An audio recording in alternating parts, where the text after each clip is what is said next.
De acordo com a Sociedade Brasileira de Medicina de Família e Comunidade, com a chegada das estações mais frias, o tempo seco e a menor dispersão dos poluentes pioram a qualidade do ar. Dessa maneira, os grandes vilões para a saúde respiratória nas estações de baixa temperatura, como o outono e o inverno, são os vírus, as bactérias e as manifestações alérgicas. Para explicar como é que fica a nossa saúde pulmonar no frio, eu recebo aqui na nossa casa o pneumologista Dr. José Roberto Megda Filho. Doutor, seja muito bem-vindo ao Santa Receita. Eu que agradeço. Obrigado mais uma vez pelo convite. Doutor, começa o frio, todo mundo fala assim, vou ficar doente. O frio que faz a gente ficar doente, doutor? Na verdade, assim, o frio ele ajuda muito quem já tem uma predisposição a ficar doente. Então, quem tem todas as ites, como você falou muito bem, rinite, sinusite, bronquite, asma, no frio, de acordo com essa relação aí que deixa a temperatura mais fria, a umidade, porque no frio chove menos, e o material particulado, que é a poluição, que fica mais importante, tudo isso contribui para ficar realmente mais doente. E aí, doutor, também a gente tem aquela coisa de deixar a casa mais fechada, porque tá com frio, não quer que o vento entre, né? Não quer pegar friagem, aquelas coisas, e aí a gente dá uma piorada também, né? Com certeza. E também, né, o casaco de frio, o edredom, que a gente não lembra de lavar no verão. Então guarda, junta ácaro, junta poeira, na hora que coloca essa bomba de alérgenos, a bomba de irritante que piora todas essas doenças respiratórias. Com certeza. Doutor, quando a gente fala de pulmão, as pessoas têm muito medo. Pneumonia, né?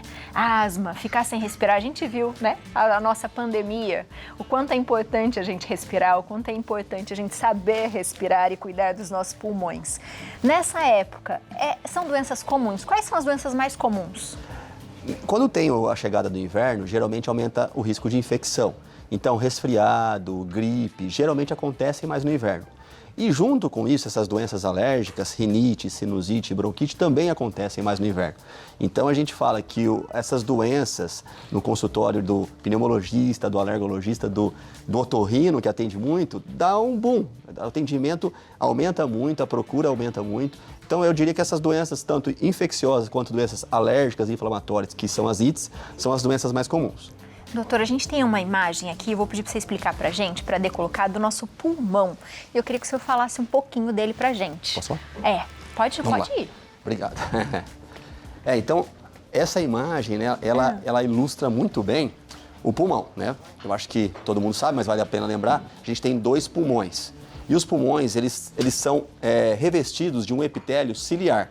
É como se fosse uma vassourinha que limpa as substâncias alérgenas, irritantes, vírus e bactérias. E esses cílios, eles protegem os pulmões, porque quando chega ele limpa para o lado de fora, joga para fora, em forma de tosse, catarro, secreção. No frio, esses cílios, eles trabalham menos, porque eles ficam menos úmidos, então eles conseguem captar menos esses irritantes. No frio, a entrada de vírus, ele agride também esses cílios e, consequentemente, favorece também as doenças alérgicas a entrarem. E quem fuma, os cílios, eles também perdem a função. Quem fuma, os cílios fica parecendo aquela vassoura velha que a gente tem em casa, que não varre mais nada, só levanta poeira. Então, os cílios, eles protegem esse órgão tão importante, que é um dos maiores órgãos do organismo, os cílios protegem. E no inverno, essa função dos cílios piora e é por isso que a gente também tem mais infecção e mais alergia. E, doutora, a gente já tem uma outra... eu vou aproveitar que o senhor está aí para explicar para a gente também. Isso, essa imagem também ela serve para ilustrar 2 coisas importantes. Então, a primeira, na pandemia, a gente viu essa questão de como que entra o vírus, como que entra o Covid. Isso funciona também para a bactéria, isso funciona para o vírus do resfriado, para o vírus da gripe. Ela entra através da minha respiração. Então, quem tem problema de nariz, o nariz serve como um filtro e respira muito mais pela boca, favorece a entrada e a penetração de vírus e bactérias. Então, tratar o nariz é fundamental.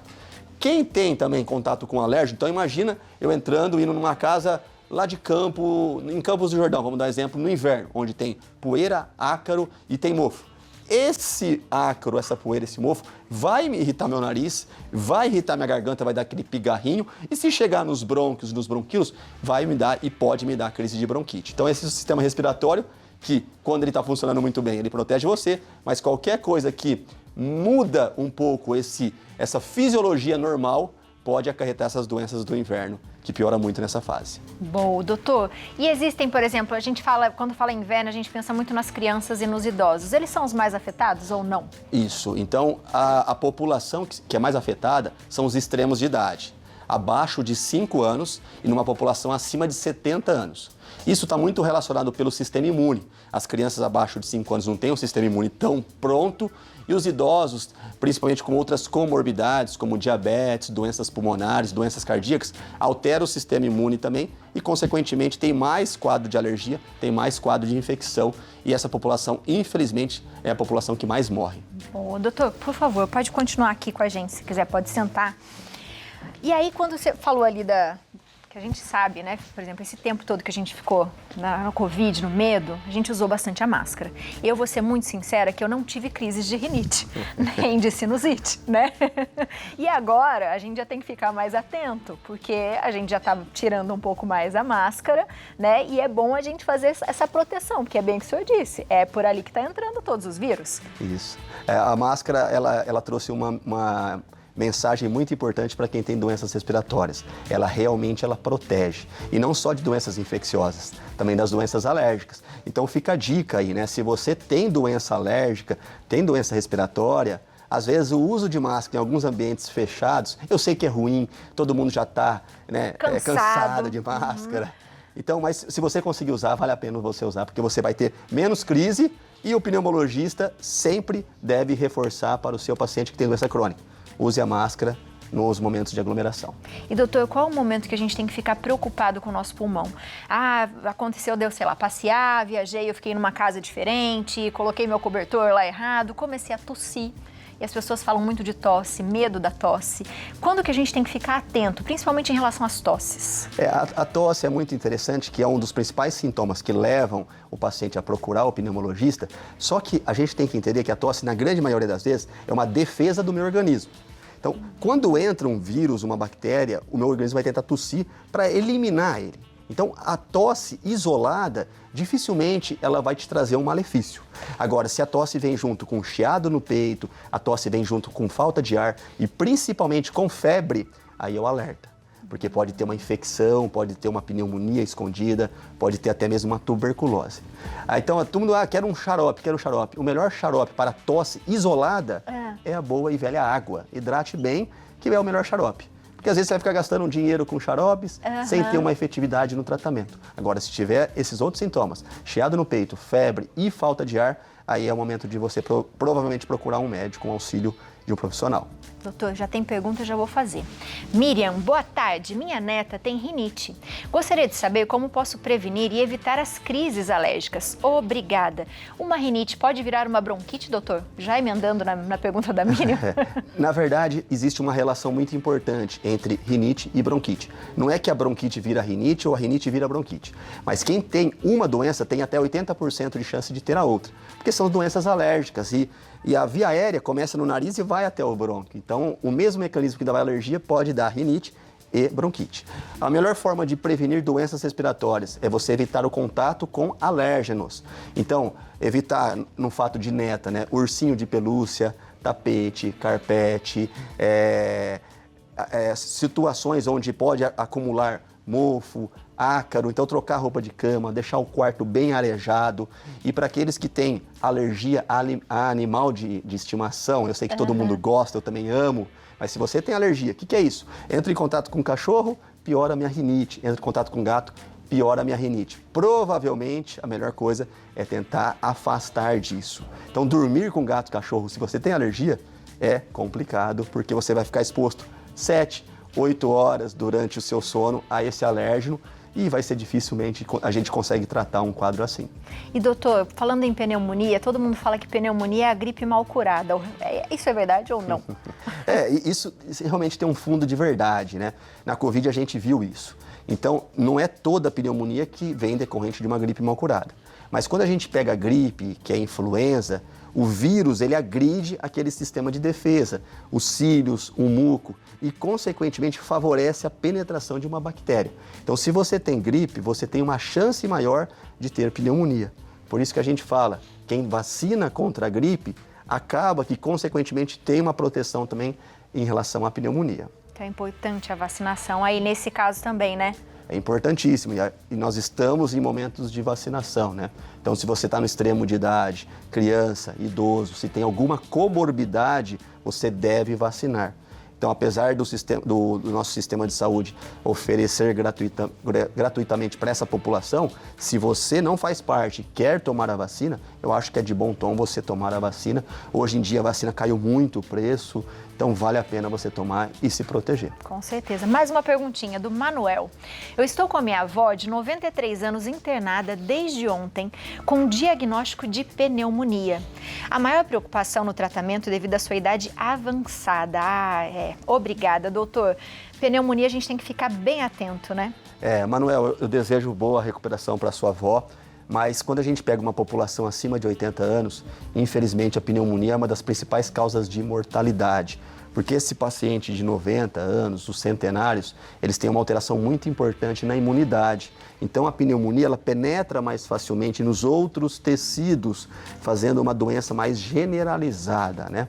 Como ela foi internada, provavelmente está usando antibióticos na veia, está sendo bem cuidada e ela vai conseguir sair dessa. Com certeza, viu, Manuel? E fica só de olho nela, né, doutor? Com certeza. Cuidando, a gente pode prevenir das formas que a gente falou no comecinho, né? Arejando bastante a casa, limpando tudo, evitando essas coisas, evitando tomar frio também, friagem, né, doutor? Sim, a friagem, o tempo seco, ele podem piorar essas doenças alérgicas e, consequentemente, facilitar a entrada de infecções no trato respiratório. Doutor, como é o tratamento de pneumonia e dessas doenças que a gente tem no pulmão? Essas ites da vida, que são doenças inflamatórias, geralmente a gente usa anti-inflamatório, então o famoso corticoide, né, corticoide nasal, corticoide em forma de bombinha, é o melhor remédio na grande maioria das ites. E aí tem a pessoa, quando a gente fala de corticoide, já fala, nossa, eu vou engordar, o corticoide vai viciar, vai me trazer grandes problemas. Lembrando que a dose do corticoide é mínima. Então, se você usa o corticoide, você dificilmente vai engordar por causa disso e é o tratamento, né? Agora, a pneumonia é uma doença infecciosa causada, na grande maioria das vezes, por bactéria. Então, a gente tem que usar antibióticos, dependendo do grau da pneumonia, dependendo da idade do paciente, da comorbidade, dá para usar antibiótico via oral, tratar em casa, repouso, hidratação, comer bem e dormir bem. E, em alguns casos, infelizmente, a gente tem que internar para fazer antibiótico na veia. E para todos eles é bom a inalação, doutor? E eu faço com ela com o quê? A inalação, para quem não tem problema de saúde, pode ser feita sem problema nenhum, como forma de hidratação. Então, quando estiver seco, você pode fazer uma inalação sempre com soro fisiológico. Então, hidratação não é feita com água natural, com água de torneira, com água mineral. É sempre com soro fisiológico, porque a água mineral ou água da torneira pode irritar ainda mais a sua via aérea. Então, se você quer fazer para hidratar, soro fisiológico. Em alguns casos, quando tenho rinite, quando tenho bronquite, asma associado, aí eu posso usar medicamentos broncodilatadores, mas aí seria interessante você conversar com um profissional da saúde para usar o tratamento mais apropriado para você. Bom, qualquer problema, né, doutor? A gente correr para o médico, fazer as nossas perguntas para não deixar nada piorar. É isso aí. E vacine-se, né? Bem o que o doutor falou assim, vamos prevenir, não é, doutor? Prevenir é sempre melhor que remediar, né? Com certeza. Você de casa ficou com alguma dúvida? Aproveita, segue o doutor na internet, pergunta para ele, ó. O endereço é o @JR de Júnior Megda, tudo junto tá aparecendo aí na sua tela. E o telefone do consultório é o 12-3632-6408. Aproveita que o doutor responde tudo, viu? O doutor faz vários vídeos lá, puxa a sua orelha. Então aproveita e segue o doutor na internet, né, doutor? Obrigado. Seja bem-vindo sempre à nossa casa, viu? Obrigado, é um prazer sempre. Prazer é tê-lo de volta.